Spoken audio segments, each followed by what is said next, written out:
Yay! Okay. Let's start with Susie. Can you introduce yourself? Tell us your name, your pronouns, your visual description, and if you would like to share anything about your disability status or access needs, you're welcome to. Sure. My name is Suzanne Richard. Most people call me Susie. Or Fat Susie, but that's another story. And I'm artistic director of Open Circle Theater. I have a lot that I'm supposed to remember that Ben told me to talk about. I am a white woman with short brown hair. I'm wearing dark black glasses, a white shirt with black and white flowers on it, and my bed sheet, which is tucked around me, which is blue and dark blue and light blue tartan. And I am a 4 foot tall woman on crutches who also uses a wheelchair and osteogenesis imperfecta, which is Crohn's disease. Thanks so much, So Susie. that's me. Glad you could join us virtually, even though you can't be here with us in person.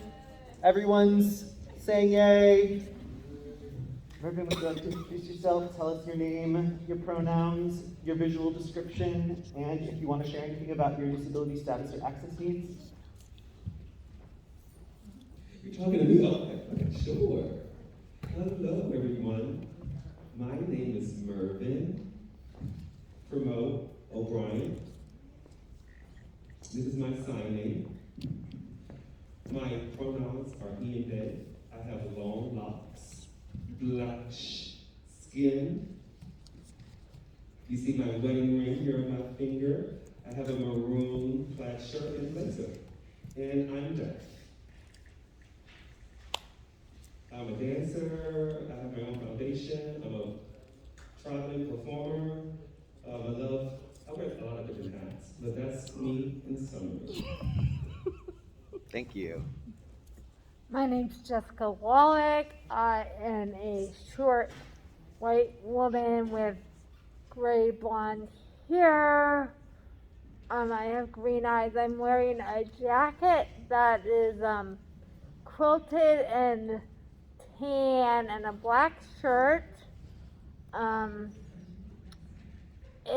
let's see, I have cerebral palsy. And I think I talk differently than other people and maybe move differently, but I can't tell. Which is gonna probably show up again and again in this conversation. How other people perceive and how I perceive. Is that everything? That's great, thanks. Excellent. I didn't follow all the prompts myself. Oh, so, wait. Yeah? I forgot. Pronouns she, her, hers. Thank you. And Jessica, let me make sure that your mic is working and that we can hear you in it. Can we get Hello? closer to Hello? it? Yeah. Can we get maybe some mic guidance over here? Thanks. Can you hear me M4 now? But Can let's you? not, yeah, let's try to get it so that you don't have to be hunched over into it. Yeah. So I'll share that I was born with Erb's palsy and that I wear many different hats. I'm an interdisciplinary artist working in dance, theater, and visual art. The director of production at Dave's Place, the producing director of Extreme Lengths Productions, and the production manager for the National Performance Network. So here on this panel we have representation from really like every genre of the arts that we put on. I'm so glad that we have all this representation from both the performing arts and the visual arts. So we're going to talk about where we've come from and where we're going. We're going to the increased conversation about access and inclusion for artists and patrons with disabilities, including just the fact that we're all here today, right, having this event.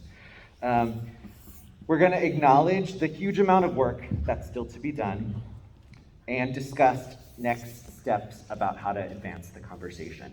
And we want to keep the whole conversation rooted in art.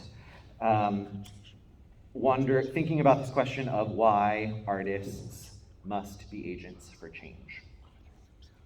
So I have some hard questions for y'all. You ready for them? But let's start with. We'll start with something easy and keep it light, and just ask folks to celebrate some wins. So, what are some positive changes that you've observed or that you've been responsible for? I'll start by giving a quick example, which is that at Dance Place, we've started to have a disability justice committee of board and staff, and that's been really, really great for us.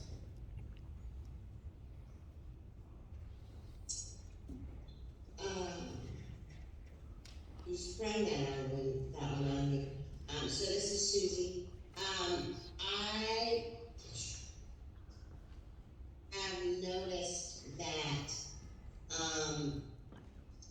when I go to an audition in New York, they don't completely close the door as soon as I walk in the room. And that's pretty great. Even though they weren't asking for a corporate dollar and no questions. I'm not saying that they don't eventually, but, and I've also noticed that Open Circle Theater, when they review us, which they haven't been able to for a while, but when they do, they very rarely feel the need to talk about if it's just me performing, the fact that I'm 4 feet tall and on crutches, or the fact that there are people with disabilities on the show. They can just review the show and not have to mention that there are people with disabilities in it, which is pretty cool. Thank you, Susie. That's great. Mervyn or Jessica? Okay, I can talk about this. I think a great area to start with disability advancement. That one is very powerful. And from my experience with traveling, I've faced different areas of performing through and through. And disability is very special, very unique. Everyone has various skills and abilities. And we want to make sure that we encompass all of that in all of our performances. And I've noticed that people with disabilities can do everything, you just need the right accommodation. We can wear many different hats. We just have to tweak it a little bit. Some may not accommodate others, but it's important that you ask us, and we can provide the answer. Don't make those assumptions. People with disabilities are very important. I know some may feel it's different than others, but you have to have that discussion and set up what you need and not try to fix me. Ask us how they can accommodate us. And don't play the game of trying to fix us. That's not the game you want to play. And it's very important that they know that. Hello, don't play me, okay? I'm being very straight with you. We know we can trust you for that, Mervyn. Thanks. So about 16 and a half years ago, I started my own photography business, and I was parenting, and I was living in the suburbs, and I lived a pretty isolated artist life. And at that point, I would say we had the ADA for a long time, and we knew we could ask for help. We could ask for our accommodations, but we were very, very siloed and very much still expected to be, if we wanted to be accepted, we needed to be normal. And we had to use accommodations to look as normal as possible. And so I went away, I built a business, I did a lot of photography, did a lot of parenting, lived my very sheltered life in some ways, and I talked one-on-one with my clients about their bodies, what have you. And when I came back to the world of accessibility and disability a few years ago, what I noticed is that we now got to be our full selves. And I think that's the biggest change, is now we get to be us in this space, and we don't have to look like something we're not. And we get to use our own selves in our art instead of hide our own selves. Yeah, I would say that's the biggest change I've seen. And then I'll say, like, just having accessibility features on cell phones makes my artwork much more accessible. Cameras, DSLRs, those kind of things are not really set up Yeah. for all people. So, yeah. Yeah, so I'm hearing some like cultural shifts, technology assisting us. And I think it's great that we can like start off with some positivity, and then we'll also get into it and acknowledge that we can be ourselves sometimes, and that there's still work to be done to like really truly be our full selves all the time. So I'd just love to hear each of your stories. What are your artistic trajectories? The barriers you faced as a person with a disability, and what you've done to overcome them in a brief little soundbite, because we only got 30 minutes. We can go around in the same order if you don't mind starting, Susie. Wait, did I start? Didn't you start that? Well, I don't count. So I don't know,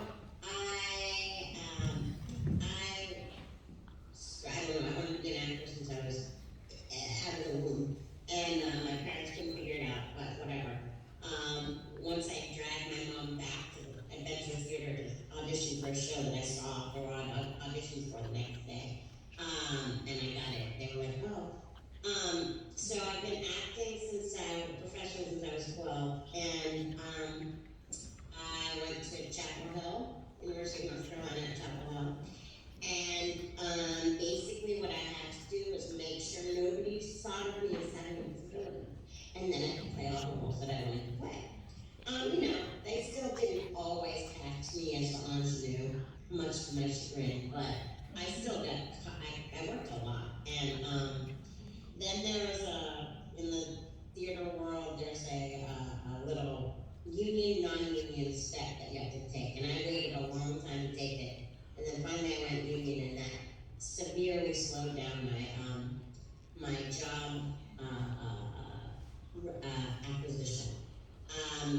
But before all of that happened, I got dragged kicking and screaming, not really kicking and screaming, I just didn't really think about it before, into the world of arts and disability by the National Endowment for the Arts, kind of headhunting me and having me work in their Office for Accessibility.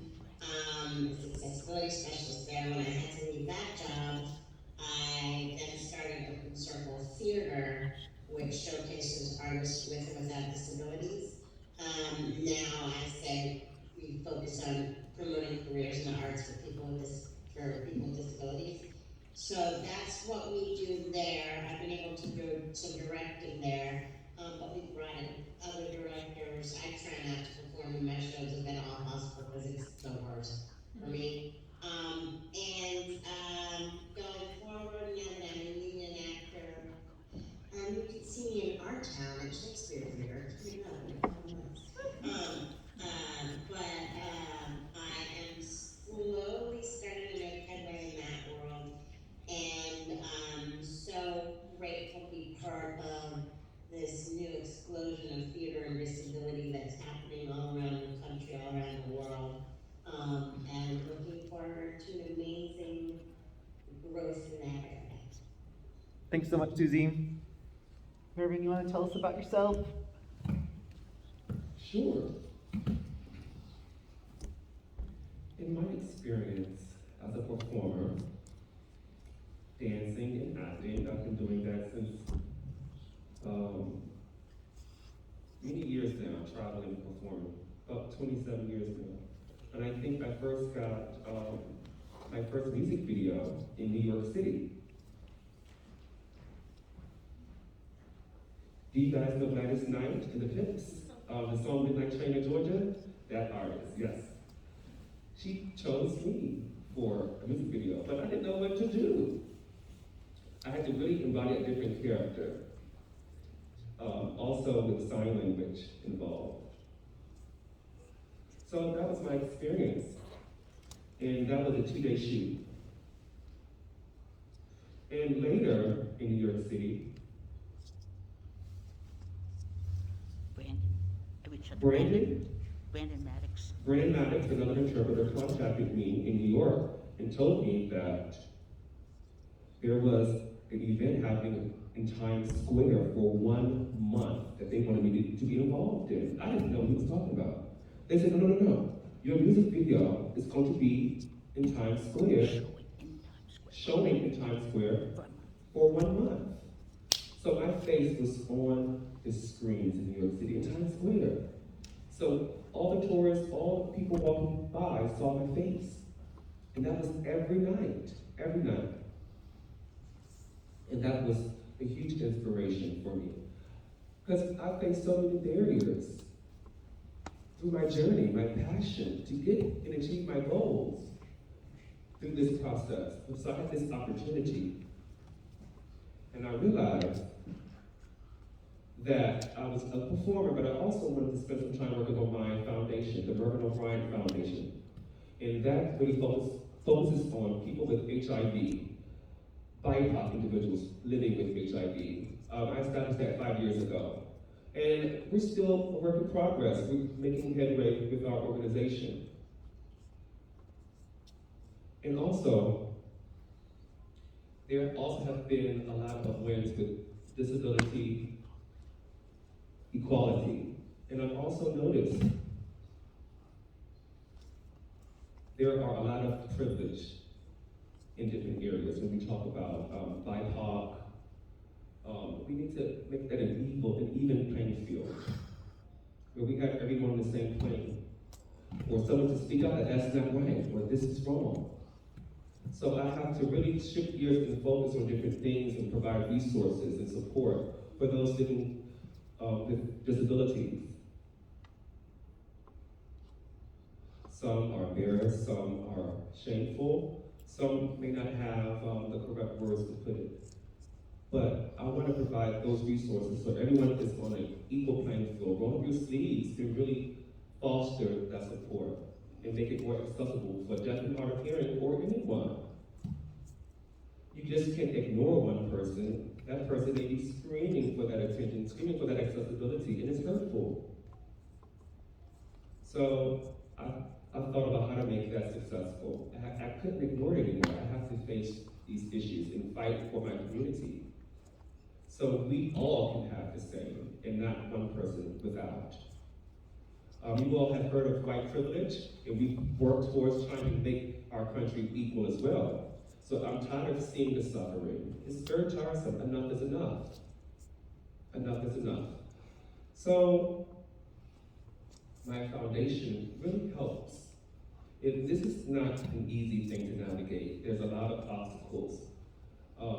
Some resources we miss, but we would also like to ask for everyone's support. ADA, for example, provides accessibility and equal rights for those with disability, but that doesn't stop there. It doesn't stop there.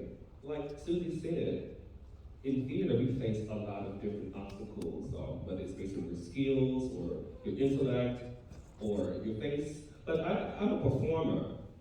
I just can't hear. But I can still use my skills. Some may miss out based on the fact that I just can't hear, but I'm a performer. I can do the same thing. I want the door to be open for everyone, and not a closed or locked door. And I'm finished with it. Thanks.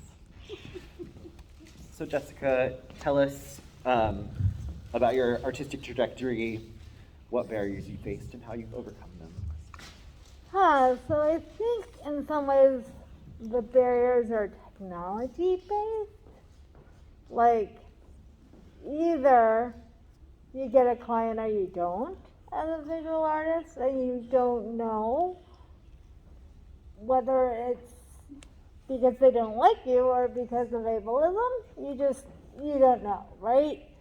So, but I can see when I take a photo and the photo doesn't come out the way I want it to, that a part of that is because I shake. And so as technology gets better, I get to do my art more with more freedom, right? And so there's implicit bias in the way a camera was built and the how big and heavy and how right-handed and all those things. And as we get better technology, I'm able to have a lot more freedom. And also it's just really hard on my body. There's a lot of physical stuff, and so so there's structural stuff about just living in a capitalist system that in order to be an artist, like I could use a lot more help, but it's expensive, or I want to pay people well. So there is that piece, and then there's like working with my clients and watching the ableism on them. So for a long time I was a family photographer, and I really wanted to photograph people engaged, and I didn't want them to worry about being pretty. And even when I give away my services, people are so worried about the way they look. Like I just get to see the ableism all the time on my clients. Every single female says, I hate being photographed, right? Like I just get to watch the ableism and the perfectionism that ableism brings on everybody. So I think, so the body is good is definitely my trajectory of how do we get out of this? Yeah. Right? So after doing the work for a long, long time and trying to do it more quietly, I'm ready to figure out a systematic answer. Thanks. I'll go ahead and answer from my experience. So I really have a lot, can relate to a lot of what Susie, you were saying of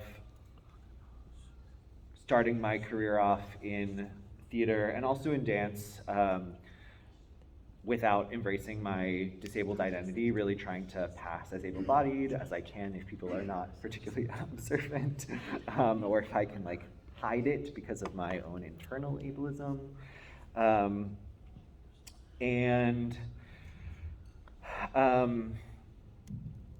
I think it's really been in the last few years that I felt this cultural shift away from having to do that, but it's really been very, very recent. So I also work as a theater technician and designer, and as I get older, my body is really struggling to continue to do this work because of overuse issues that I have, because I do everything with my left side. So this is an ongoing thing for me that I'm trying to figure out, really, in that capitalist society that works us all to the bone. And I participate in that so much that I really want to do this work, and I want to do it nonstop and so much of it to make the money that I need to build up the connections that I want to get to all the places in my career that I want to, and my body is really struggling. So if anyone has tips for me about how to, the pandemic I think has been a time for us to all do some reset and evaluating of that. Let's see if I can actually change my ways, because honestly I think that it's so ingrained in me that it's really difficult. And so now thinking about let's do some dreaming about the future. So what does it look like to continue to advance the conversation around increased access and inclusion for people with disabilities in the arts? Again, just being here with you all today is a huge answer to that we're building community, and I hope that we can keep having this type of forum and bring in more people and continue to build up this community. So, Susie, you want to take the question? Sure. Just so you guys know, on the panel, when you drop your voice down like this, I can't hear you very at all, so I'm sort of trying to watch the sign and turn her from behind, which is hard to do. No, you're fine, don't worry. Do you need me to repeat anything, Susie? What was that? Do you need me to repeat anything? No, I think I got it. Okay, I think we're all making it work, with the masks, looking behind us, looking in I front know, of us. yeah, we're good. I'm used to trying to piece things together anyway. Like, dreaming towards the future, open circles, open doors, that's a big one. And I hope that this network and networking like this around the city will lead to national networking in a better way. As artists with disabilities, particularly theater artists, or the group that I work in, we tend to be very busy trying to get work and keep work, just as theater artists are, but with disabilities, it's even more so. Either we had none, so we're running so hard to try and get some, and now there seems to be this explosion of, we want arts in the, we want disability in the theater, and you're like, okay, can't do everything though now. It's sort of a catch-22 there. Something I would nobody has the time to sit down and make the network, or the money. So, I think the money to make those networks happen, those sharing of ideas happening, those conferences happening, those would be great. And then projects like we're gonna work with, I'm not self-promoting, I swear to God, but projects that we're gonna try and work with Dance Exchange, and we're gonna create a dance piece on disability rights and social justice and that kind of idea in the Liz Norman style of dance sort of exploration and text and stuff.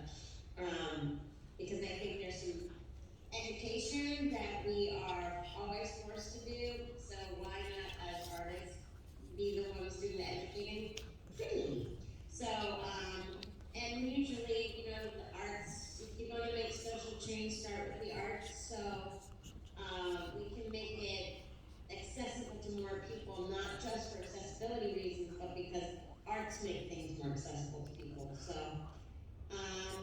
yeah, that's what I'm hoping for in the future to help do our work and do our thing as people and as people with disabilities. Thanks. Let's do those things. Let's do them.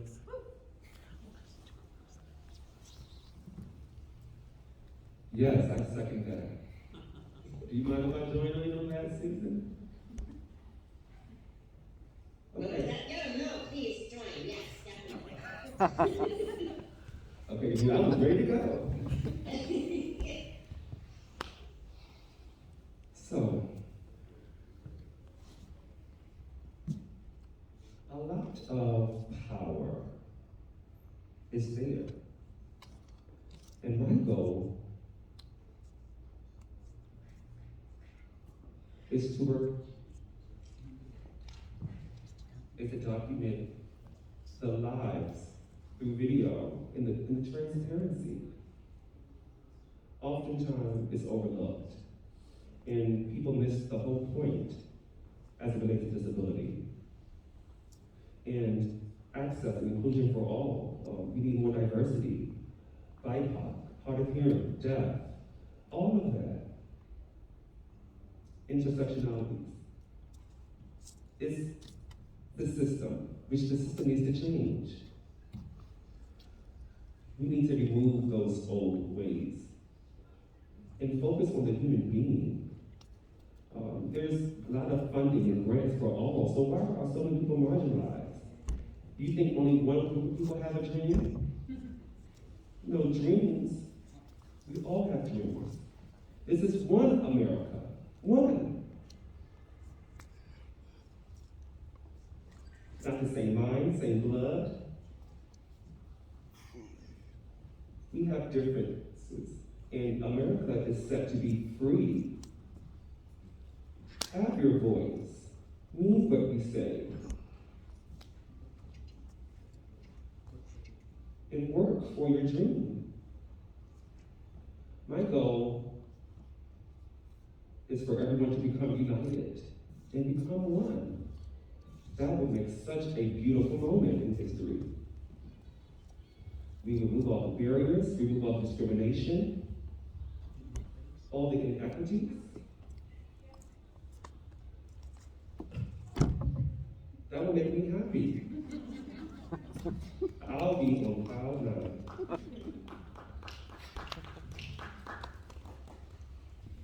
Thank you.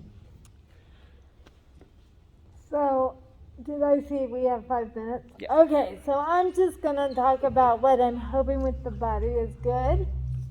So for a few minutes, then cut me off. Yeah. So for not everybody was in the room, so I'm a photographer. I have this project called The Body is Good, where I'm reimagining the walls and halls of healthcare facilities. The artwork and information, infographics that are on the walls, I want them to be a love letter to the body.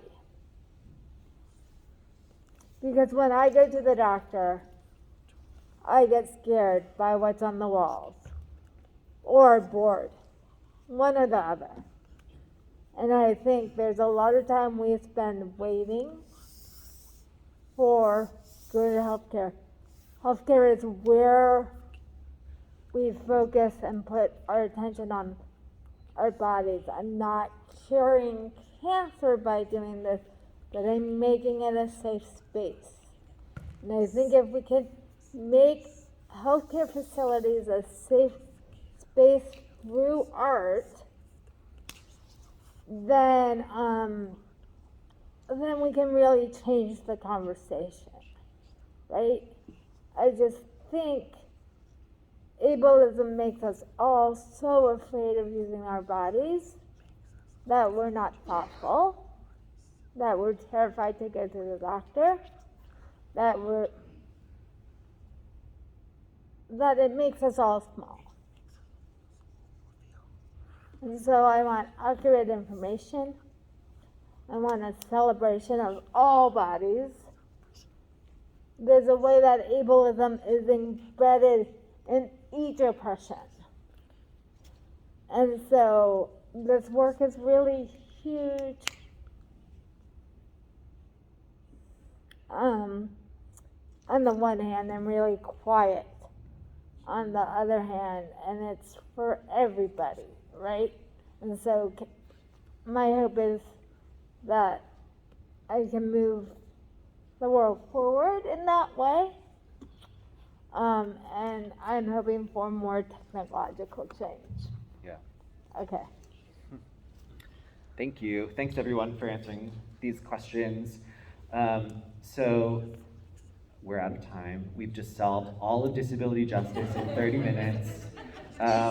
Really delighted to be in conversation with all of you, Susie, Mervin, and Jessica, and all of you here in the room for all of the activities today for Open Circles, Open Doors.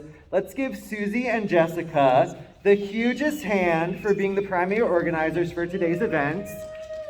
Let's give VSA at the Kennedy Center, the Office of Accessibility, a huge hand for all of their assistance. Thank you so much. Mervin asked me where's my award.